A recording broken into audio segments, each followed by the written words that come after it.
This is Valley News Live at noon.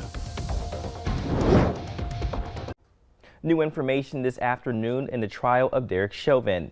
The former Minneapolis police officer charged in the death of George Floyd will not testify in his own defense. With the jury not present, the defense told the judge it will rest its case.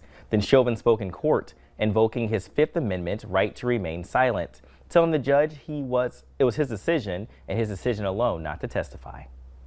Does anyone promise anything or threaten you in any way to keep you from testifying?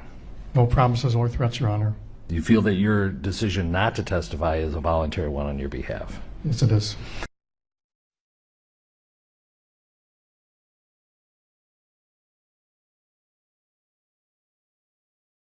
Well, state prosecutors said it would have rebuttal witnesses before closing arguments began next week. Well, former Brooklyn Center police officer Kim Potter will be in court for the first time today. She's charged with second-degree manslaughter after shooting Dante Wright during a traffic stop. Clashes continued last night in Brooklyn Center between protesters throwing things and police using tear gas to disperse the crowd. Omar Villafranca reports from Brooklyn Center. Your voices have been heard. Brooklyn Center Mayor Mike Elliott urged calm in the community following the announcement that charges of second-degree manslaughter had been brought against former police officer Kim Potter. There is nothing I can say or do that will bring Dante back or ease your grief. His death will not go in vain. Potter, a 26-year veteran of the force, had been training another officer Sunday when they pulled Wright over for an expired tag. They discovered Wright had an outstanding warrant for a misdemeanor weapons charge and tried to arrest him. When Wright resisted, the former police chief said Potter thought she grabbed her taser, but instead pulled her Glock 9mm handgun with her right hand.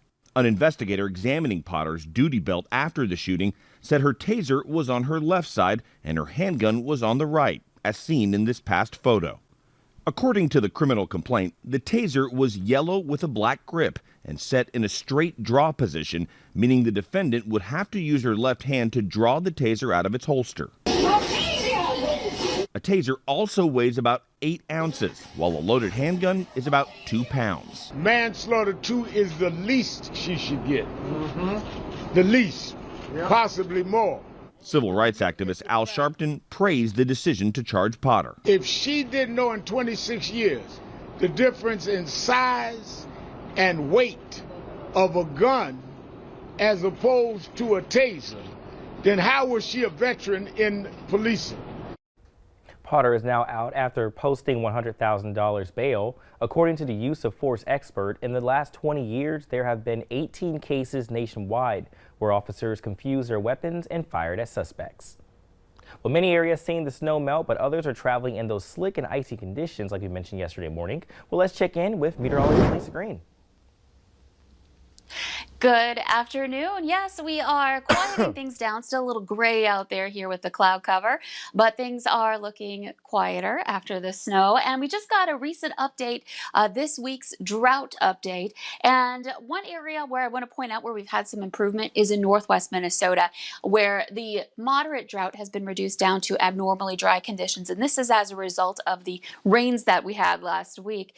On the flip side, and in our western viewing area and beyond into western North Dakota, the extreme drought remains or even expanded more in some of those areas. That does not take into account, this data is valid on the 13th, so that does not take into account the recent snow and moisture associated with it. Here's a look at conditions right now. We've got dry conditions. We're looking at perhaps a few flurries, a few flakes still out there, but for the most part, just some areas where we've got some overcast skies or some breaks in those clouds trying to show with the sun trying to shine through. Temperatures are above freezing, so we're working on melting that snow. It's 37 degrees in Fargo, 34 in Grand Forks. And if you were watching this morning, this view in East Grand Forks along the Red River was a lot more white looking. It's really started to melt. We're still seeing some snow there, but the warmer temperatures helping that melting process.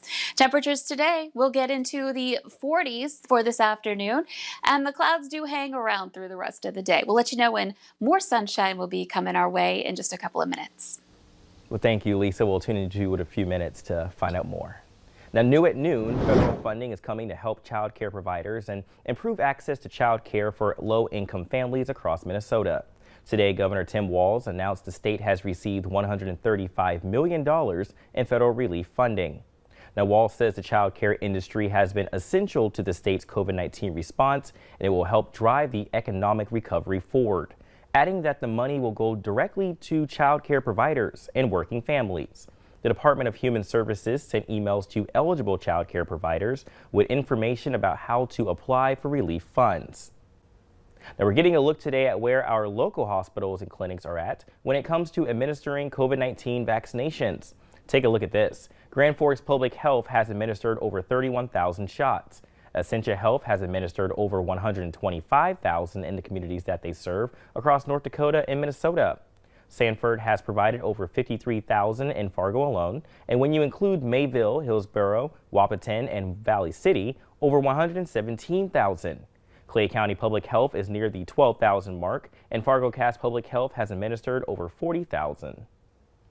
North Dakota health officials say the number of confirmed variant cases of the coronavirus has doubled this month, and they're warning about the possibility of another wave of infections.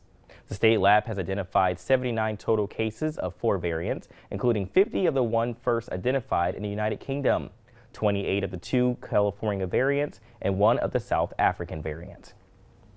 A Carnal man is being treated for serious injuries after driving off a cliff in western North Dakota. The Highway Patrol says the 60-year-old man was on highway near Waldford City last night when his pickup ran off the road, traveled about 100 yards, vaulted off a 30-foot cliff, and rolled over. He has serious injuries but is expected to survive. Parents in Moorhead are on a mission to create a fun and safe space for children of all abilities. Jan Troska is working to raise money for an inclusive playground to be built in South Moorhead, one with complete fencing, ramps, and a rubber floor. Moms say features like the wood chips and stairs can turn a playground into a dangerous obstacle course. For them, the project is more than just about kids having fun. It might be just a playground, but isn't that where our kids learn how to be around peers, how they learn to respect people, how they learn people are different? And so I don't think it's just a playground. The goal is to raise $1 million for the inclusive playground to go up. The city already has the land, and a team has now raised $100,000. If you'd like to help, click on that story at valleynewslive.com. For us comic geeks and movie nerds out there, the perfect event is coming up this weekend, and we're talking about Comic-Con. Now, it's a celebration of pop culture with a pretty big concentration in comics, but they also have role-playing games, movies, and a Lego room. You can do workshops and enjoy panels with people who currently work for DC and Marvel. A great opportunity if you are interested in getting into the field. Very rare especially for an artistic endeavor, to get people that are professionals in the field around here to talk to about it and see what you need to do in order to really make that work. And it's not an easy job to do. It's one of those things that can be a tough one to get into. Now, Comic-Con starts tomorrow with a film festival starting at 5:30. The rest of the events are Saturday and Sunday. Ticket prices vary depending on how long you will be there, but an all-weekend pass is $15. Masks are required, but if you show your vaccination cards, you don't have to wear one. Well, coming up at noon, one teacher is using her craft skills to show students the power of positivity. But next, when will the snow completely dry up for most of these areas that still have it? Meteorologist Lisa Green has the answer to that question.